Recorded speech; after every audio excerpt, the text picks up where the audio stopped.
Tal Heinrich, spokesperson for the Israeli Prime Minister's office, is with us. Hi, it's good to see you. Thanks for taking the time. Where to start? Let's talk about hopes of a ceasefire to start with. Where are we on that?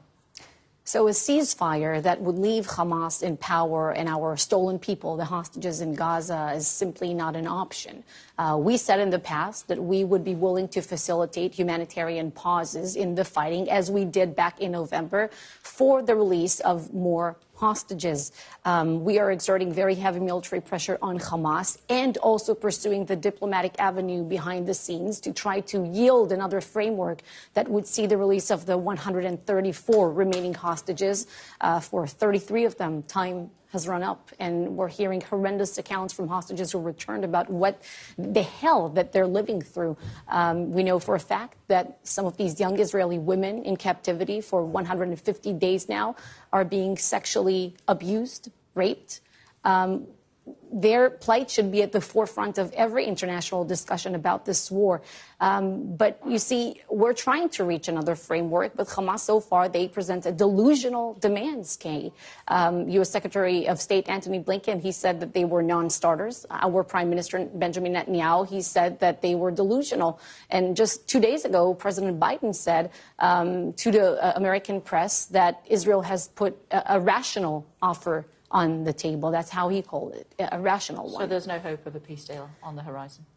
Well, we know that the only thing that works against Hamas is the combination of heavy military pressure, the fact that we're crushing them above the ground, below the ground, they're begging for a breather, and the diplomatic avenue that we will continue to pursue.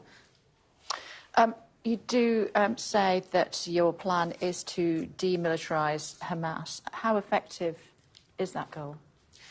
So Israel's been dealing with an unprecedented challenge in Gaza, as you know, because of the vile tactics that Hamas has been taken. So it's not a clean battle zone, so to say, because you have civilians there and because Hamas wants to put them purposely in harm's way.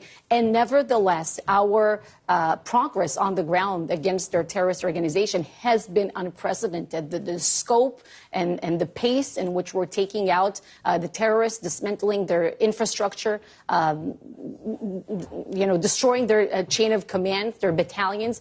We took out 18 out of 24 Hamas battalions. There are still 4 remaining operational ones in Rafah. This is why we must go there and proceed with the operation. And overall, I can tell you in terms of numbers, we eliminated more than 13,000 Hamas terrorists. There are thousands more who were injured, apprehended, immobilized. So we're getting close to this point where we took out the majority. Rafah, but there were missiles launched at Israel over the weekend. So it does look as though Hamas is still operating.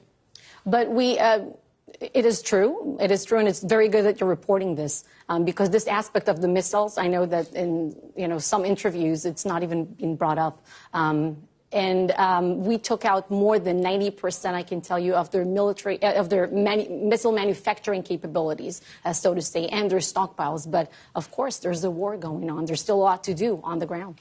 What do you think the human cost will be, even when you move into Rafah? Well, the lowest possible cost. Of course, when you consider an operation and when you design it, when you draw up the plans, this is what is taking place right now. As you probably reported, the Prime Minister said that he wants to see a plan that will also take out these remaining battalions, but also safeguard the civilian population of Rafah, because we don't want to see them getting caught in the crossfire. So we have these plans in place. They're being discussed. They're being drawn up. Regarding the cost, Hamas wants to see collateral damage, not us. What are you doing about reports of children starving to death? First, let me just say that the #1 humanitarian issue in the Gaza Strip right now and since October 7th, Kay, is the plight of our hostages. This is the #1 issue. Now, in what pertains... kids starving to death. But in what pertains to the Palestinian civilians, it's important to mention here, and people have to understand that there's no limit, no restriction since day one of the war on the amount of food, medical supply, and water that can enter Gaza. We place no restrictions. If the UK, for instance, wants to send more aid and that Israel will facilitate its entry inside the Gaza Strip, There's no problem with that. Our mission is one, to inspect those trucks coming in. And in fact, just this week, we had a record number of 277 aid trucks coming in. There's 50% more food trucks coming in daily now than the case before the war began. The UN says much of the aid is not getting into Gaza, and it's Israel's fault. Almost 40% of aid missions coordinated by the United Nations were denied or impeded. So Israel's mission is one. Our job is to inspect the trucks coming in for obvious reasons. We don't want to see any ammunition or dual-use materials funneling in, something that can be used for terror purposes. The distribution is, in fact, the problem. And the reason is because the United Nations, UNRWA, the body that was up until recently in charge of facilitating the Office for the Coordination of Humanitarian Affairs. Well, UN bodies and international bodies who were in charge of distributing the aid have been failing, utterly failing in doing their job. This is why, as we are speaking right now, there is a backlog of humanitarian aid, the equivalent of many trucks, waiting on the Gazan. Waiting on a lot of the borders are closed often. But it's waiting on the Gazan side of the Kerem Shalom border crossing. We want to see a better mechanism for the distribution of aid, of course. This is why we're discussing with international partners, including with the Biden administration, including with the UK government, and with the private sector. What happened in Gaza City when more than 100 people were said to be killed, 700 injured trying to get food? So you're talking about the images of the... Is that what you're talking about? I'm talking about the truck. The series of trucks where it was suggested, hasn't independently been confirmed, which is why I'm asking you now whether the IDF opened fire on people trying to get food. Images. So, no, we did not open fire on people Where were the trying... gunshot wounds from?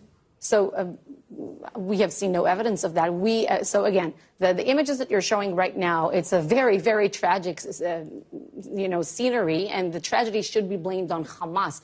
These are the images that they want the world to see, and they want the people starving. They openly say that they wish to sacrifice the Palestinian population of Gaza for their sick goal of obliterating the one Jewish state in the world. You're the occupying power. It's your responsibility. That's a twisting of a legal term.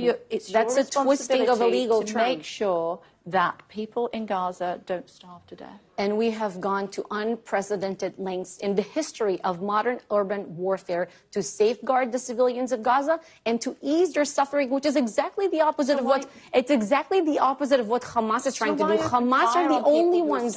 We did not fire on people who were starving. If someone poses an immediate threat, the IDF has said they opened fire. Not in this scenery, not in what you're showing on the screen right now. There was a different incident, not so far away from there, so where you have to admit that the IDF has opened fire on some civilians who need warning shots against people who posed an immediate threat to our forces. This is what the IDF had said. This is a very unfortunate stampede that started there because people and Hamas were looting the aid trucks. We want to see the aid reaching the civilians who need it. It's your responsibility to make sure that happens. It is, our responsibility is to make sure that the aid gets in. And we are working with the private sector in Gaza because the UN, UNRWA, they have been failing at doing their job. They have been covering up for Hamas. They have been serving as a Hamas front. Okay, let me put it this way. Do you think that you are doing a good job in making sure enough food is getting into Gaza? We're doing a better job than any other Western military in the history of urban... Do you think you're doing a good enough job? Is the benchmark perfection? No, is the benchmark perfection? It's not starving to death. But what's the benchmark? I'm asking you. I do the questions, if you don't mind, and you answer them. And my question is, do you think you are doing a good enough job in stopping kids from starving to death? If you judge Israel to perfection, the answer is no. Nobody's perfect. But if you take what Israel is doing and you look at what the UK, the US, the international coalition to defeat ISIS has done, if you look at historical wars, Israel is doing a much better job in each and every category, not only in the facilitation of humanitarian aid. If you look at the civilian to combatant casualty ratio, the scope, the pace in which we take out the terrorists and dismantle the terror infrastructure, and it's not just us saying it. It's not really important to say. It's an array of British and American experts, military experts, saying that we compare favorably with the conduct of Western armies and especially vis-a-vis the challenges that we're dealing with. Lord Cameron says that UK's patience is running thin. Kamala Harris says they need a significant increase in the flow of aid. Well, we're fighting this war to stay alive. We faced and we are still facing an existential genocidal threat.